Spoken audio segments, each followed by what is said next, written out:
పాల్వాయి పక్కన కొత్తపల్లి శ్రీనివాస్ అనిత ఉంది బీజేపీ కొంగ కార్తీక్ కొంగ కార్తీక్ ఇప్పుడు మిత్రులారా ఒక డ్రామా బాగా ఆలోచన చేయండి. బీజేపీ కాంగ్రెస్ ఒక డ్రామా ప్లే చేస్తుంది ఇక్కడ. అర్థమైందా? వాళ్ళ యొక్క వ్యక్తులు వేరైనా కానీ వాళ్ళ భావం ఒకటే. అటు ఇటు చేసి బీజేపీని గెలిపించాలనే కాన్సెప్ట్తోని ఇక్కడేమో ఇక లోపకారిక ఒప్పందం జరిగిపోయింది ఆల్రెడీ. కాంగ్రెస్ నుండి కొంగ కార్తీక్ ఆల్రెడీ ఎవరు బీజేపీ మనిషి ఆయన. పాల్వాయికి దగ్గర అనిత మేడం కూడా దగ్గర ఆయన వారం రోజుల కిందటే రాజీనామా చేసేసి కాంగ్రెస్ పార్టీలో వెళ్ళడం జరిగింది. అంటే ఓట్లు చీల్చాలి, బీఆర్ఎస్కి పడే ఓట్లను చీల్చాలి, అటు బీజేపీని గెలిపించాలనే కాన్సెప్ట్ మాత్రం ఇక్కడ బలంగా కనిపిస్తుంది. నేను వాస్తవాలు మాట్లాడుతున్న మిత్రులారా, వాస్తవాలు మాత్రమే, ట్రూత్ఫుల్ నిజాలు చెప్తున్నాయి. ఇది నిజం కదా. ఈ పెద్ద మనిషి చెప్పిండు వారం క్రితమే వెళ్ళినని. ఎలక్షన్ టైంలో ఎందుకు వెళ్తారని వీళ్ళు పార్టీలు నిజంగా.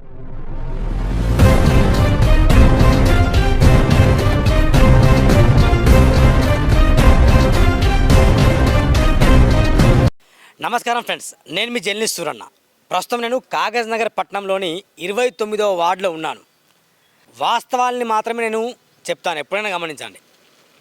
మీరు గతంలో ఇవ్వండి, చాలా కబ్జాలు బయట తీశాం. రాజకీయ నాయకుల జీవితాన్ని ఉన్నట్టు మాత్రమే పబ్లిక్కి చూపెట్టే ప్రయత్నం చేస్తున్నాం మిత్రులారా. ఖచ్చితంగా సూరన్న టీవీని సబ్స్క్రైబ్ చేయండి, బెల్ బటన్ క్లిక్ చేయండి. ఇకపోతే కాగజ్ నగర్ పట్టణంలో ఈ 29వ వార్డులో కాంగ్రెస్, బీఆర్ఎస్, బీజేపీ ఈ మూడు పార్టీలు, కాంగ్రెస్, బీజేపీ, బీఆర్ఎస్ ఈ మూడు పార్టీలు మాత్రం ప్రచారంలో దూసుకొని పోతున్నాయి. అయితే నేను ఒకటే ప్రశ్నిస్తున్నా, ప్రజలారా మీరు కూడా దయచేసి ఆలోచన చేయండి. పాల్వాయి హరీష్ బాబు గారు ఇక గెలవక ముందు కావచ్చు, గెలిచిన తర్వాత కావచ్చు, కొన్ని పనులు చేయలే. పట్టణ ప్రణాళిక ఏమైనా పాల్వాయి హరీష్ బాబు గారికి తెలుసా? నేను క్వశ్చన్ వేస్తున్నా. పట్టణ ప్రణాళిక తెలుసా? తెలియదు. ఎక్కడి నుంచో రఘునందన్ రావు వస్తాడు, కాగజ్ నగర్లో వచ్చి ప్రెస్ మీట్ పెడతాడు.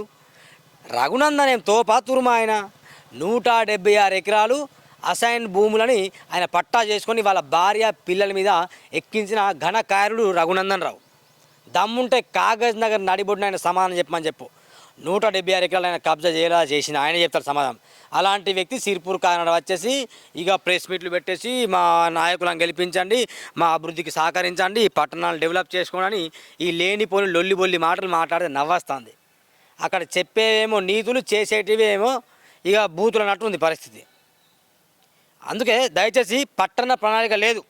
ఇక నేను నివాస ప్రాంతాలు ఎలా ఉన్నాయి, కాగజ్ నగర్లో వాణిజ్య ప్రాంతాలు ఎలా ఉన్నాయి, పరిశ్రమలు ఎలా ఉన్నాయి, ప్రభుత్వ కార్యాలయాలు ఎలా ఉన్నాయి, పార్కులు ఎలా ఉన్నాయి, ఆట స్థలాలు ఎట్లున్నాయి, రోడ్లు ఎట్లున్నాయి, ఫుట్పాత్లు ఎట్లున్నాయి, బస్సులు ఎట్లున్నాయి, ట్రాఫిక్ సిగ్నల్ ఎట్లున్నాయి, సైకిల్ ట్రాక్లు ఎట్లున్నాయి అని పరిశీలిస్తే కనుక ఏం కనిపించాం మిత్రులారా.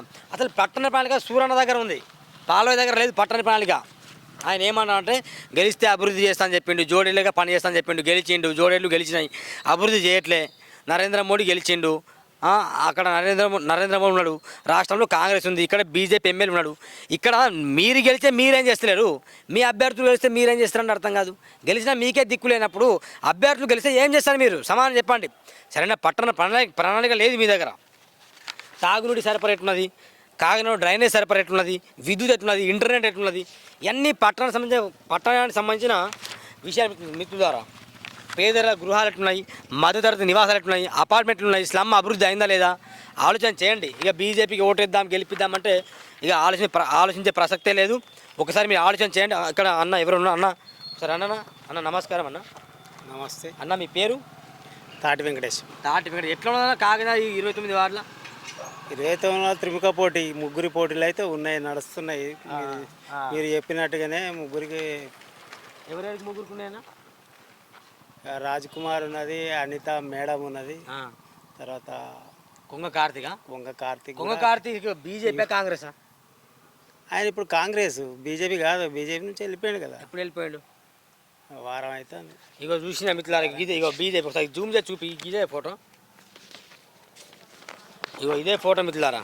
దగ్గర ఇది ఏముందంటే ఇక ఈ ఫోటోలా పాల్వాయి పక్కన కొత్తపల్లి శ్రీనివాస్ అనిత ఉంది, బీజేపీ కొంగ కార్తీక్. ఇప్పుడు మిత్రులారా ఒక డ్రామా బాగా ఆలోచన చేయండి. బీజేపీ కాంగ్రెస్ ఒక డ్రామా ప్లే చేస్తుంది ఇక్కడ. అర్థమైందా?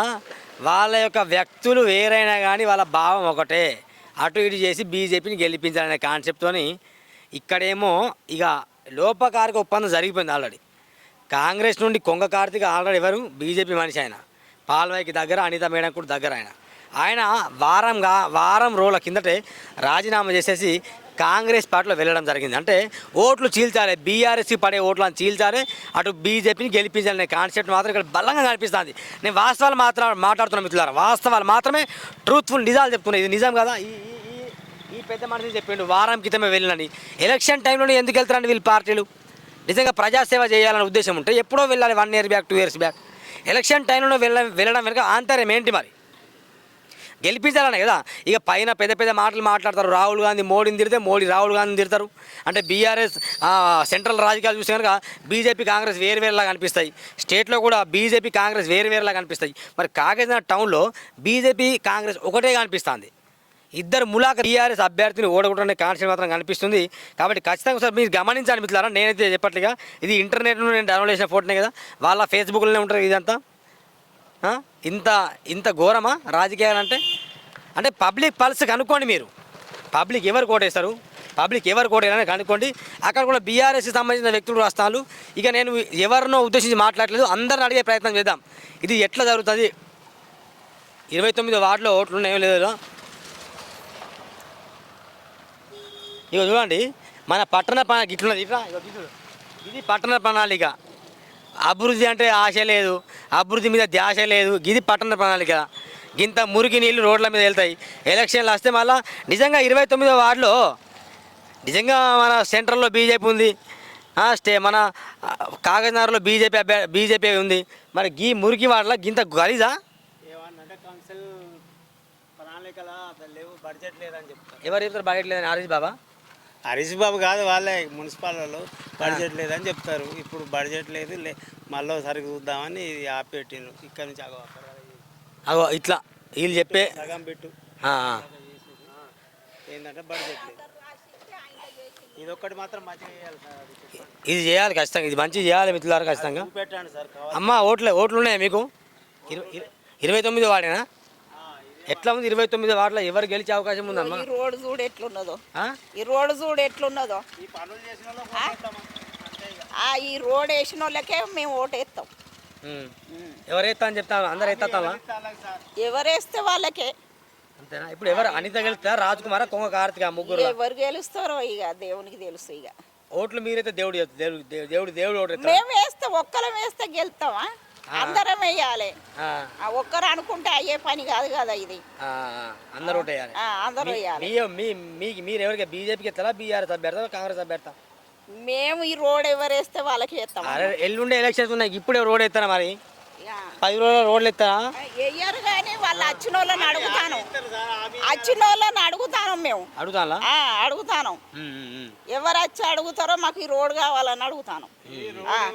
ఎవరు వేపిస్తే వాళ్ళకి, ఆమె ఇస్తే వాళ్ళకి వేస్తామంట. ఆలోచన చేయండి మిత్రులారు. అందరు పబ్లిక్ ఇట్లాంటి ఆలోచన చేయండి. ఒకసారి అడిగే ప్రయత్నం చేస్తారా? ఇట్లా అడిగే ప్రయత్నం చేద్దాం మళ్ళీ. అన్న ఇవాడేనా? అదే వెనకలేనన్న మరి. ఇవాడేనా ఓట్లు? ఇవాడు ఇదే ఎట్లా? కొంగ కార్తిక, లేకపోతే అనితనా, లేకపోతే రాజ్ కుమార్ బీఆర్ఎస్ నుండి? రాజ్ కుమార్ అంటే ఇట్లా ఏది చెప్పలేమన్నా ఇప్పుడైతే. ఇట్లా అంటే ఎవరికి ఓటు ఎవరికి వేసే అవకాశం చెప్పలేము ఇంకా, ఎందుకంటే నేను ఇక్కడ ఉండం సరిగ్గా. ఓట్లు అయితే ఉన్నాయా? ఓట్లు అయితే ఉన్నాయి. ఓట్లు తీసుకుంటావా నువ్వు? డబ్బులు లేదు, నాకు కావాల్సింది పని కావాలి మాకు. డబ్బులు డిమాండ్ ఎంత అడుగుతారు? డబ్బులు ఇక మిత్రులారు ఇక్కడ ఒకసారి అడిగే, ఇక్కడ మన బీఆర్ఎస్ అభ్యర్థులు ఉన్నారు, బీఆర్ఎస్ సంబంధించిన వాళ్ళు ఉన్నారు. ఒకసారి అడిగే ప్రయత్నం చేద్దాం. మరి అన్న ఎట్లా నడుస్తుంది ప్రచారం బాగానే నడుస్తుంది. ఎంత ఇద్దామంట ఓట్లకి ఎందుకు పైసలు ఎందుకు ఇస్తాం? వాళ్ళు ఓటు స్వచ్ఛందంగా చేయడానికి రెడీ ఉన్నారు. ఓట్లు పైసలు ఇచ్చే ఆలోచన ఎవరికి లేదు. అండ్ నా అనుమానం కూడా వ్యక్తం అవుతుంది ఏంటంటే, ఇది ఇవ్వండి ఒకసారి. హరీష్ బాబు పక్కన ఎవరు ఉన్నారు, అనిత మేడం పక్కన ఉన్నారు ఎవరు? కొంగ కార్తీక్. ఇక్కడ కాంగ్రెస్లో పోయిండు అంటే ఓట్లు చీల్చడానికే పోయినా నేను అంటున్నా, నిజమా? అది పక్క, అది ఓట్లు చీల్చడానికే పోతారు కదా. ఎవరు పోయినా కూడా మనం కొంతమందిని గెలిపియొద్దని ఆలోచనతోటి కొంతమంది కమిట్మెంట్ ఏం చేస్తారంటే వాళ్ళు ఓడిపోవాలి, మనం గెలవాలి అనే ఆలోచనతోటి వాళ్ళు వారం క్రితమే పార్టీ మారినట్టు. వారం 2-3 రోజుల కింద కూడా మారిన వాళ్ళు ఉన్నారు. ఇక్కడ ఎట్లా 29 వాళ్ళు ఎట్లున్నాయి? ఎన్ని ఓట్లు? దాదాపు 1500 నుండి 1600 ఓట్లు ఉంటాయి అంతేనా? అంతే. ఈ ఇన్ని ఓట్లలో బీఆర్ఎస్కి ఎన్ని రావచ్చు బహుశా? అంతపు 850 వరకు మేము వేసుకుంటున్నాం ఎక్స్పెక్టేషన్. ఇప్పుడు ఈ ములాఖతైనగా మరి ఓట్లు చీలిస్తే మరి వాళ్ళు గెలిచే అవకాశం లేదా? అంటే చీల్స్తా అంటే ప్రజల్లో ఇలా ఓటర్ ఆలోచిస్తాడు. వీళ్ళు ఇప్పుడు మీరైతే ఎలా అన్నారో ప్రజలు కూడా అదే విధంగా ఆలోచిస్తారు కదా. ఇన్ని రోజులు ఇక్కడ ఉన్నాడు, అన్ని రోజులు అక్కడ ఉన్నాడు, వీళ్ళు ఎవరికి కోటేస్తారని వాళ్ళే ఆలోచిస్తారు. ఎవరైతే పని చేస్తారు, ఎవరైతే స్వచ్ఛందంగా మనకు పని చేయగలుగుతారో వాళ్ళని చూసే వీళ్ళు ఓటర్స్ ఓటు వేయగలుగుతారు కదా. ఎట్లా ఉందన్న, ఎన్ని ఓట్లు వస్తాయి? దర్యాప్తు ఆయన అన్నట్టు 800 నుంచి 900 లోపు వచ్చే అవకాశాలు ఉన్నాయి. మా ప్రచారంలో మేము తిరుగుతున్నాం అంటే మాది బెజ్జూరు, ఇక్కడ తిరుగుతున్నాము, ప్రచారం అయితే చేస్తున్నాం మంచిగానే. ఇప్పుడు మున్సిపాలిటీలు అభివృద్ధి చెందినాయి మరి ఈ కాంగ్రెస్ హయాంలో? ఇక్కడ కాంగ్రెస్ హయాంలో అయితే ఏం జరగలే. ఆల్రెడీ మనకు కేసీఆర్ హయాంలోనే అభివృద్ధి జరిగింది. కాంగ్రెస్ వచ్చిన కాడికి అన్ని అబద్ధాలు చెప్పుకుంటూ నడుస్తున్నారు. ఏ గ్యారెంటీలు 6 గ్యారెంటీలు ఒకటి కూడా సరిగా అమలు కావట్లేదు. ప్రాబ్లం అయితే చాలా ఉంది. ఇదేమంటారు మరి? ఎంత ఇక రాజకీయంగా కాదు నడుస్తుందండి. ఇవాళ పార్టీ ఈరోజు ఈ పార్టీలో ఉంటున్నారు, వేరే పార్టీలో ఉంటున్నారు. ఇవాళ పబ్బం గడుపుకుంటున్నారండి. ఎటు పైసలు ఉంటే అటు, లేకపోతే నువ్వు నేను కలిసి ఎటుని ఉడగొడదాము అన్న ఏం లేదండి. అందరు కలిసి కోనప్పని ఉడగొడదామని ఉద్దేశం ఇక్కడ జరిగేది అంతే. వీళ్ళందరూ 3 పార్టీలు ఒకటే, కోనప్పని ఉడగొట్టాలి అంతే. లోపల నుంచి నడుస్తుంది వ్యవస్థ అంతా అంతే. సడన్లీగానే రాత్రి పగలు మారుడు. చెప్పన్నా విషయం ఏది ఎట్లది? బాగుందన్న. మీరు ఎంత మాస్తారమ్మా ఓటుకు? 1000 ఇస్తారా, 2000 ఇస్తారా? మేము డబ్బులే మంచిగా రోజు చేస్తా అని చెప్తున్నాం అంతే. ఈ మాకు అన్ని మురికి రోడ్లు ఉన్నాయి, అంతా గలీలు మరి రోడ్లు ఎప్పుడు మాట్లాడాలి మీరు? లేదంటే చేస్తారండి. తెలంగాణ వస్తేనే కేసీఆర్తోనే అభివృద్ధి అవుతుంది. ఇక్కడ హరీష్ బాబు ఏం చేస్తాడా మున్సిపల్ ఎలక్షన్స్లో? అంటే మామూలు అభివృద్ధి చేసినా లేదా? అభివృద్ధి అయితే ఏం చేయట్లేదు. ఏం చేయలేదు. మరి ఎట్లా ఓట్లు ఎట్లా ఆడుతుండ ఆయన? ఏమో అదే అర్థం కావట్లేదు. అభివృద్ధి అయితే ఏం చేయలేదు. నజీమ్ అన్న సైట్ రా, ఎట్లా ఉందన్న మున్సిపల్ ప్రచారం ఎట్లున్నది? ప్రచారం ఇవన్నీ కట్టలు డబ్బులు ఉన్నాయండి? డబ్బులా? ఎక్కడ డబ్బులు ఉంటాయా మా దగ్గర? మాది ఓడిపోయిన పార్టీ మాది. గతంలో అభివృద్ధి చేసినాం కాబట్టి ఈసారి మళ్ళీ ఓట్లు అడుగుతున్నాము. ఇది ఇది ఇది ఎట్లా చూస్తారు మీరు? ఇప్పుడు బీజేపీ వ్యక్తి ఈయన కొంగ కార్తీక్ కాంగ్రెస్లో వచ్చిండు వారం క్రితమే. అంటే వీళ్ళు ఎట్లా చేద్దామని చూస్తాను వీళ్ళు? అవన్న బీజేపీ, కాంగ్రెస్, దండే విఠల్, హరీష్ రావు వీళ్ళంతా మళ్ళా బీఎస్పీది ఒకటి బీఫామ్ తెప్పించి అదొక నాటకం. మొత్తానికి చేసేది వీళ్ళు ఏం లేదు. ఓటర్స్కు మైండ్ డైవర్ట్ చేసి అట్లా ఇట్లా చేసి పబ్బం గడపాలని అనుకుంటాను. కానీ ప్రజలు చాలా హుషారు ఉన్నారు. ఈసారి మాత్రం ఖచ్చితంగా ఈ 20 నుంచి 22 సీట్లు మన బీఆర్ఎస్కి వస్తాయి. మేము లోకల్లో తిరుగుతున్నాం కాబట్టి ప్రజలు ఏమంటున్నారు, మా తెలంగాణ ఉన్నప్పుడే చాలా మంచిగా ఉండే, ఈ ఎమ్మెల్యే బీజేపీ ఎమ్మెల్యేకి ఓటేసినాము, స్టేట్లో కాంగ్రెస్ ఉన్నది, ఎమ్మెల్సీ ఉన్నాడు ఇక్కడ మన లోకల్లో, వీళ్ళు ఏం అభివృద్ధి చేసేటోళ్ళు కాదు, అట్టిగా ఫోటో మట్టుకే పనిచేస్తారు. ఈ మైనార్టీలకు మిస్గైడ్ చేయడానికి కాంగ్రెస్ పార్టీ ఒకటి నాటకం ఆడుతున్నది. ఇతన్ని నిలబెట్టి ఇది గేమ్ ఆడుతున్నారు. వీళ్ళంతా ఒకటే దొంగలు, రోజు సాయంత్రం కలుసుకొని మాట్లాడుకునేటోళ్ళు. మా మైనార్టీ సోదరులకి ఇంకా అందరికీ అర్థమైపోయింది. మళ్ళీ ఈ ప్రతి ఒక్కరికి అర్థమైపోయింది ఏంటంటే ఈరోజు ఎవరు చేసినా మున్సిపాలిటీలో కానీ తాలూకాలో కానీ అభివృద్ధి కొరకు ప్రాధాన్యపడేటోడు, రాత్రి పగలు కష్టపడేటోడు కోనేరు కోనప్ప అని ప్రజలకి ఇంకా అర్థమైపోయింది. 2 సంవత్సరాలు వాళ్ళ అభివృద్ధి ఏంటిది, వాళ్ళ పని ఏంది చూసిండ్రు. సెంట్రల్లో బీజేపీ ఉంది, స్టేట్లో కాంగ్రెస్ ఉంది. వీళ్ళు ఇద్దరు కలిసి ఆడే నాటకము మొత్తం ప్రజలకు అర్థమవుతున్నది. కాబట్టి ఈసారి ఖచ్చితంగా మున్సిపల్ చైర్మన్ ఇంకా టీఆర్ఎస్దే ఖచ్చితంగా ఓట్లేస్తారని ప్రజలు బాగా చెప్తున్నారు. కాబట్టి మేము డబ్బులకు దానికి కాదు, వాళ్ళ అధికారం ఉన్నది, డబ్బు ఉన్నది కాబట్టి వాళ్ళు ఇష్టం వచ్చినట్టు ఏదో చేస్తున్నారు. కానీ అది పబ్లిక్కు అర్థమైపోయింది. ఖచ్చితంగా ఈసారి కోనేరు కోనప్ప పెట్టిన టీఆర్ఎస్ బీఫామ్ తోటి వచ్చిన అభ్యర్థులు గెలుస్తారని మాకు నమ్మకం ఉన్నది. ఇదండి మిత్రులారా, ఇక్కడ మేము వాస్తవానికి బీఆర్ఎస్ వాళ్ళని అడిగాం. నాకు ఎదురుగా అనిపిస్తే బీజేపీ వాళ్ళని కూడా అడుగుతాం, ఎదురుగా వస్తే కాంగ్రెస్ వాళ్ళని కూడా అడిగే ప్రయత్నం చేస్తాను. కానీ వాస్తవానికి ఒకటి మాత్రం స్పష్టంగా అర్థమవుతుంది. ఏంటి అర్థమవుతుంది? ఇక్కడ చూడండి, కొంగ కార్తీక్ ప్లస్ బీజేపీ, పాలవ హరీష్ రావు కావచ్చు, అనిత కావచ్చు, కొత్తపల్లి శ్రీనివాస్ కావచ్చు, కొంగ కార్తీక్, వీళ్ళందరూ ఒకటే. కానీ బీఆర్ఎస్ పార్టీ ఓట్లను డైవర్ట్ చేయాలంటే ఖచ్చితంగా ఏం చేయాలంటే బయటికి రావాలి, ఆయన కాంగ్రెస్ పార్టీ తీర్థం పుచ్చాలి, కాంగ్రెస్ పార్టీని పోటీ చేయించాలి. తద్వారా ఏమైందంటే బీఆర్ఎస్ ఓటు బ్యాంక్ చీలుతుంది. కాబట్టి బీజేపీకి వెళ్ళే అవకాశం ఉంది. కాబట్టి తద్వారా ఇక్కడ అనిత గెలిచే అవకాశం ఉందని చెప్తాను. ఇక అనిత గెలుపు, ఆమె పడ్డ అభివృద్ధి రోడ్ల మీదనే కనిపిస్తుంది. అంతకుమించి ఏం చెప్పలేను నేను. కానీ లెట్స్ చూద్దాం ఏమవుతుందో. బీఆర్ఎస్ పార్టీ ఇక్కడ విజయం సాధిస్తుందా లేదా అనే విషయాలు వీరుంటే వీళ్ళందరినీ అడిగే ప్రయత్నం చేద్దాం ఒకసారి మనం. ఒకసారి నేను లైవ్లో కూడా వీళ్ళకి కాల్ చేస్తా. కొంగ ఎవరు కొత్తపల్లి శ్రీనివాస్ కూడా కాల్ చేసే ప్రయత్నం చేద్దాము లైవ్లో. మరి ఆయన ఏమంటారో ప్రయత్నం చేద్దాం. మరి కాంగ్రెస్ బీజేపీ ములాఖత్ ఒకటేనా అని అడిగే ప్రయత్నం చేస్తాను నేను. కొత్తపల్లి శ్రీనివాస్కి లైవ్లో అడిగే ప్రయత్నం చేస్తాం మిత్రులారా. మరి ఆయన ఉపయోగం కనుక్కుందాం మనం ఒకసారి.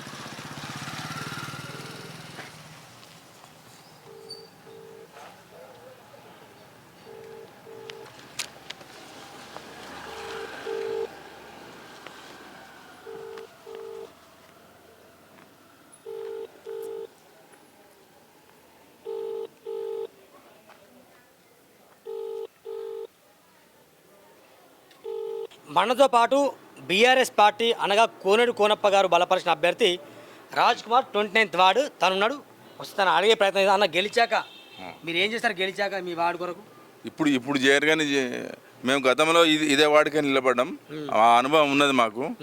ఈసారి గెలిస్తే కోనేరు కోనప్ప గారి అండదండలతో సాధ్యమైనంత వరకు ఏమాత్రం విషయాన్ని తీసుకోకుండా ఆయన పేరు ఖరాబ్ కాకుండా మంచి రోడ్లు కానీ డ్రైనేజీలు కానీ స్ట్రీట్ లైట్లు కానీ ఏదైనా కూడా ప్రజలకు ఏదైనా అవసరం వచ్చినా అర్ధరాత్రి పూట వచ్చి పని చేసి అభివృద్ధి చేస్తామని మనం చేస్తాం.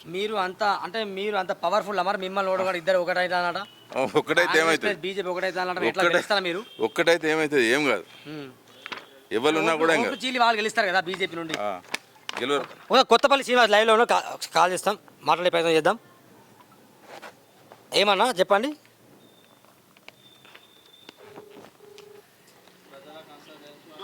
నమస్కారం సార్, నేను సూరన్న.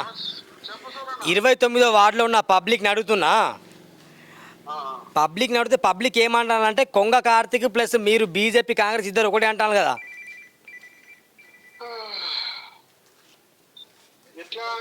బీజేపీ కాంగ్రెస్ ఒకటే అని వాళ్ళు అంటారు, నిజమా కదా?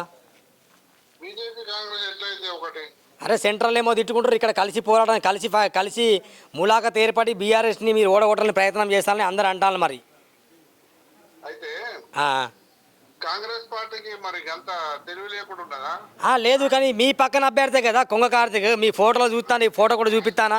పక్కన ఉన్న అభ్యర్థి వెళ్ళిండు కదా రాజకీయంలో ఆయన నిలబడతా అని అనుకున్నాడట. ఆయనకు బీజేపీలో అవకాశం దొరకలేదట. ఆయనకు మా మేడంకి ఇచ్చే వరకు ఆయనకు నిలబడడానికి కోరిక బలంగా ఉన్నదట. ఆయన కౌన్సిలర్ కావాలని ఉన్నదట. ఆయన కాంగ్రెస్ టికెట్ ఇస్తే ఆయన ముస్లిం ఓట్లు, ఆయన ఉన్నటువంటి పద్మశాలి ఓట్లు ఉన్నాయి చాలా, అవన్నీ కలుపుకొని ఆయన గెలుస్తారనే ఇప్పుడు అంతే మేడం. భావించి ప్రజాక్షేత్రంలోకి వచ్చిండు. ప్రజాక్షేత్రంలో నిలబడడం అనేది ప్రతి ఒక్క పౌరుని హక్కు. నిలబడాలన్నా. కానీ ఇక్కడ ఏమవుతుందంటే జనాల పబ్లిక్ టాక్ ఎట్లున్నదంటే సడన్గా ఎన్నికల ముందు మాత్రమే ఆయన వెళ్ళడం ఏంటి కొంగ కార్తీక్ కాంగ్రెస్ పార్టీలో.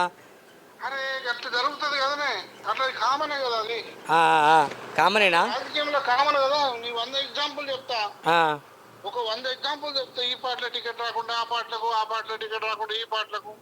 ఇక్కడ బలమైన అభ్యర్థి రాజ్ కుమార్ కూడా కొంచెం బలమైన అభ్యర్థి, అతను ఓడగొట్టడానికి మీరు చీలికలు స్టార్ట్ చేశారని అంటున్నారు. అవన్నీ బలమైనయో బలహీనమైనయో ఆయన ఏ వార్డు సంబంధించిందో, ఆయన ఒక చైర్మన్ చేసినాక ఎన్నిసార్లు ఈ వార్డుకు వచ్చిండో. నాది ఇక్కడ సొంత వార్డు, మేము స్థానికులం. ఒక 13 సంవత్సరాల నుంచి నివాసం ఉంటాను. ప్రతి ఒక్క కుటుంబంతో మాకు అనుబంధం ఉన్నది. మేము నిలబడక ముందు అందరిని అడిగినాము, కార్తీక్ ను కూడా అడిగినాము, ఆయన కూడా చేయమన్నాడు. అన్న బహుశా ఎన్ని ఓట్లు వస్తాయి అన్న? 1600 ఓట్లలో ఎన్ని ఓట్లు వస్తాయి? తీరా వచ్చినాక మమ్మల్ని మోసం చేసి కాంగ్రెస్ పార్టీ మా ఓట్లు చీల్చి సాక్షి మా నామినేషన్ పత్రంలో సాక్షి సంతకం పెట్టినటువంటి మా కార్తీక్ గారు తెల్లారి ప్లేట్ మార్చి మా సాక్షి సంతకంలో కావాలంటే చూడండి, కార్తీక్ గారి పేరు ఉంటుంది, కావాలంటే ఫోటో కూడా పంపిస్తాము. వారు మమ్మల్ని మోసం చేసి మమ్మల్ని మా ఓట్లు చీల్చి మా బీజేపీ అంటే ఆయనకు సగం పడితే ఆయన చెప్పుకుంటాడు బీజేపీ, నేను బీజేపీ అని. మా ఓట్లు చీల్చి ఇండైరెక్ట్ గా రాజ్ కుమార్ గెలిపిద్దాం అంటే ఆయన కూడా రాజ్ కుమార్ గెలుపు కోసం కృషి చేస్తాడు. ముస్లిం ఓట్లు పడతాయి కదా అని ఆ ముస్లిం ఓట్లు ఇక్కడ వాళ్ళ కుటుంబం ఓట్లు కలిపి గుర్తు తెచ్చుకొని నేనే కౌన్సిలర్ అయిదామని ఆయన యొక్క కోరికతోనే ఆయన వచ్చిండు. అంతేగాని మాకు ఏ విధమైనటువంటి సంబంధం లేదు. అన్న బహుశా బీజేపీ పార్టీకి ఎన్ని ఓట్లు పడే అవకాశం ఉంటుంది మీ 1600 ఓట్లలో? ఏమోనన్నా మరి అందరైతే మేము మా మీద అభిమానం ఉన్నది. ఇంతకుముందు మేడం ఒకసారి ఓడిపోయిందన్న సానుభూతి అప్రాక్సిమేట్లీ పడతాయా 500 600? అంటే పడవచ్చు, ఈజీ పడతాయి. అంతేనా? సరే సరే, ఓకే ఓకే రైట్. మేము ప్రతి ఒక్కరి హృదయాన్ని గెలుచుకుంటున్నాం. ముందు కూడా మాకు ప్రతి ఒక్క కుటుంబంతో సంబంధాలు ఉన్నాయి. మేము ప్రేమతో ఇచ్చుకుని పుచ్చుకోవడం కానీ అన్ని సంబరాలు సెలబ్రేట్ చేసుడు కానీ ప్రతి దానిలో మేము ముందుంటాం మేడం. ముఖ్యంగా ఓటుకి ఎంత ఇస్తారన్నా? 2000 3000? అది కాంగ్రెస్ పార్టీ వాళ్ళని అడగాలన్నా. వాళ్ళు ఇంతకుముందు ఇచ్చినటువంటి ఆయన పేరేంది రాజ్ కుమార్ వాళ్ళని అడగండి, వాళ్ళు క్లియర్ గా చెప్తారు. మాది బీజేపీ పార్టీ కదా, అసలు విషయాలు మాట్లాడము. డబ్బులు ఇయ్యరు మీరు. అట్లా పైసలు చేసేవాడైతే నరేంద్ర మోడీ ప్రధానమంత్రి కాకపోవు. మాది స్వచ్ఛమైన నీతివంతమైన పార్టీ. మా దానిలో అవన్నీ జరగాయన్న. సరే సరే, ఓకే ఓకే, థ్యాంక్ యూ అన్న. థ్యాంక్ యూ సూరన్న, మీ ఆశీర్వాదం కావాలి. థ్యాంక్ యూ అన్న. రైట్. మీ పత్రికల్లో 4 సింహాలు. సరే సరే అన్న, ఓకే అన్న. 4 సింహాలు న్యాయానికి దేశానికి ఓకే ఉండండి. ఓకే ఓకే అన్న, ధన్యవాదాలు అన్న. పెద్ద right right right, okay okay. ఇది ముఖ్యంగా కొత్తపల్లి శ్రీనివాస్ ఏం ఒకటే మాట చెప్తున్నాడు, కాంగ్రెస్ ప్లస్ బీఆర్ఎస్ ఇద్దరు ఒకటై బీఆర్ఎస్నే గెలిపిద్దరు అంటాను. ఈ జనాలు ఏమంటాను, బీఆర్ఎస్ వాళ్ళు బీఆర్ఎస్ ప్లస్ బీజేపీ ఒకటై బీజేపీని గెలిపిస్తా అంటాను. నేనేమంటున్నా అంటే నా అనాలిసిస్ ప్రకారం వారం రోజుల ముందే పార్టీ మారింది కాబట్టి ఖచ్చితంగా ములాఖత్ కాంగ్రెస్ ప్లస్ బీజేపీ ములాఖత్ అయి బీఆర్ఎస్ ఓడగొట్టే ప్రయత్నం బలంగా సాగుతుంది. లెట్స్ సీ, చూద్దాం ఏమవుతుందో. ఖచ్చితంగా వాడు వెళ్ళే ప్రయత్నం చేద్దాం. సూరాన్ టీవీ సబ్స్క్రైబ్ చేయండి, బెల్ బటన్ క్లిక్ చేయండి. Thank you very much, bye bye.